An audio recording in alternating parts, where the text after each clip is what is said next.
pas avec les infidèles sous un joug étranger, car quel rapport y a-t-il entre la justice et l'iniquité? Ou qu'y a-t-il de commun entre la lumière et les ténèbres? Quel accord y a-t-il entre Christ et Bélial? Ou quelle part a le fidèle avec l'infidèle? Quel rapport y a-t-il entre le temple de Dieu et les idoles? Car nous sommes le temple du Dieu vivant. Comme Dieu l'a dit, j'habiterai, je marcherai au milieu d'eux. Je serai leur Dieu et ils seront mon peuple. C'est pourquoi sortez du milieu d'eux et séparez-vous, dit le Seigneur. Ne touchez pas à ce qui est impur et je vous accueillerai. Je serai pour vous un père et vous serez pour moi des fils et des filles, dit le Seigneur Tout-Puissant. Ayons donc de telles promesses, bien-aimés.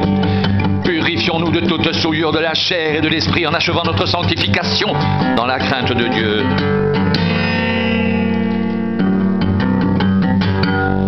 Si nous marchons dans la chair, nous ne combattons pas selon la chair, car les armes avec lesquelles nous combattons ne sont pas charnelles, mais elles sont puissantes par la vertu de Dieu pour renverser les forteresses.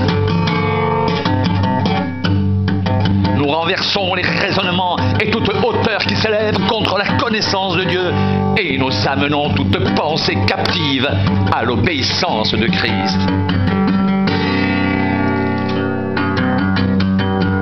Examinez-vous vous-même pour savoir si vous êtes dans la foi. Éprouvez-vous vous-même. Ne reconnaissez-vous pas que Christ est en vous, à moins peut-être que vous ne soyez désapprouvé. Mais j'espère que vous reconnaîtrez que nous ne sommes pas désapprouvés. Cependant, nous prions Dieu que vous ne fassiez rien de mal, non pour paraître nous-mêmes approuvés, mais afin que vous pratiquiez ce qui est bien et que nous soyons comme des approuvés. Car nous n'avons pas de puissance contre la vérité, nous n'en avons que pour la vérité. Nous nous réjouissons lorsque nous sommes faibles tandis que vous êtes forts.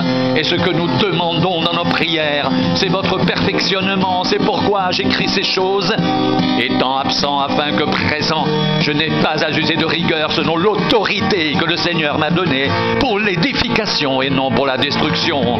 Au reste, frères, soyez dans la joie, perfectionnez-vous, consolez-vous, ayez un même sentiment, vivez en paix, et le Dieu d'amour et de paix sera avec vous. Saluez-vous les uns les autres par un saint baiser. Tous les saints vous saluent. Que la grâce du Seigneur Jésus-Christ, l'amour de Dieu et la communion du Saint-Esprit soient avec vous tous.